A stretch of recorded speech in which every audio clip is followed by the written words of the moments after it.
astăzi o să ne jucăm Brawl Stars. Așa, filmează, mă una cu astăzi o să ne jucăm Brawl Stars. Pentru că v-ați bă, dar unde e contul de aproape 3 minute, o făcut că am cam pierdut, să vă zic sincer. Și mi-a făcut altul și la pe Frank și nu sunt la solo. Dați comentarii mituri, pentru că vreau să fac un mit astăzi. Intră la carte.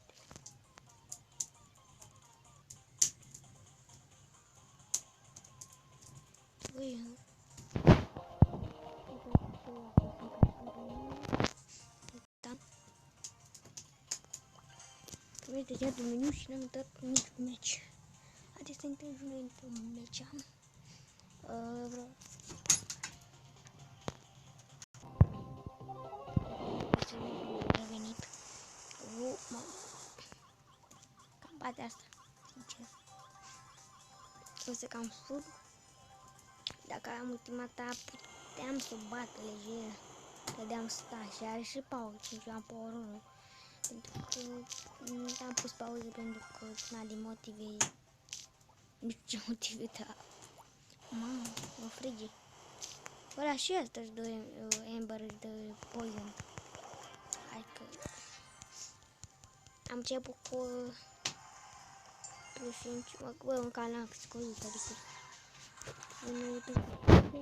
bă, da, 56 la 10 o să fie shop-ul, că sper să ne dă un free să ne pice eu a doua epică, dacă fie super, dacă ne pică a doua epice, bine că astăzi, azi dimineața am intrat pe Brawl Stars, la TU aproape termin 60, bă, am avut un Big Box și am zis, hai să-l deschid și am avut 80 de bănuți și a strălucit, nu știu cum, dar în fine.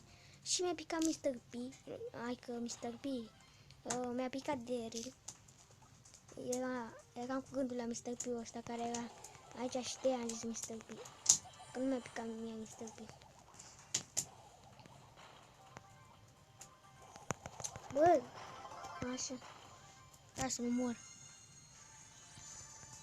Mă, uite, dar e bun Frank-ul, dar e bun ca Sprout de 1000 de 4 milioane de ori.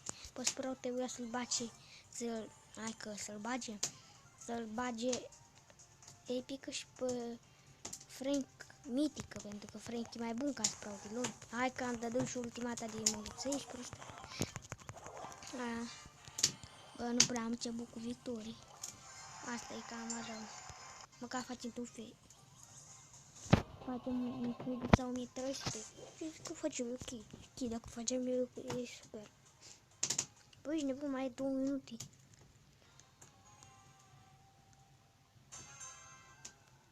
Sper să audă și sunetul de la joc și să mă uștiu, pentru că mai am un alt canal, dar cam uitat de el. Adică mai am un canal de 21 de abonați care l-am de 2 ani, dar pe ăla n-am mai postat de 3 luni și pentru că l-am pierdut și o să îl recuperez și pe ăla cel mai multe vizionări, am cel mai multe vizionări, am 200 de vizionări pe canalul, un episod cu ceva joc cu mașini, acum un an. Și o să vă las link mâine când o să postăm următorul episod pe canalul ăsta, o să postăm și pe ăsta și pe ăla și vreau să vă abonați pe ăla și pe hai că dă ultimata de mă... Ce naiba, mă, azi m-a zis din bloc. Și vreau să vă abonați și la canalul ăla ca să faceți și noi acolo 30 de abonați pe ăla. Și am văzut că înainte se uita lumea, gen când postam zilnic, că bine, că pe canalul ăsta o să postează mai zilnic, gen, da? Și pe ăla pentru că aveam un telefon nu prea puternic. Aveam, dacă știți filmul ăla, Vonino, aveam un telefon Vonino și avea 8 GB și îmi ținea să postez mereu. Și pe ăsta care l-am, am 16 GB și la primăvară îmi iau un Huawei Samsung. Și da, tot o să mai avem contul ăsta pentru că mă loghez gen cu Supercell-ul. Că e bine, frate, e bine, mă, frate. Deci și noi cu versanii noștri, prietenii noștri. Bă, alu, pe call.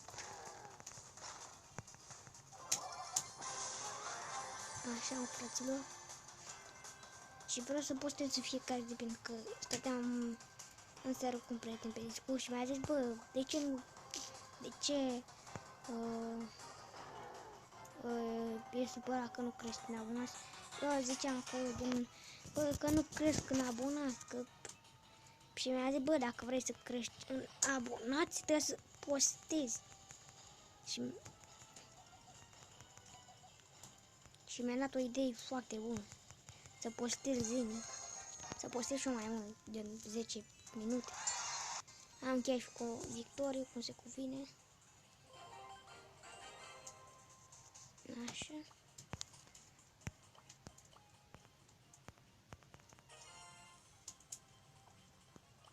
Vrei să vedem ce avem și noi, vrei? Sunt curios. Mamă, tocandablă.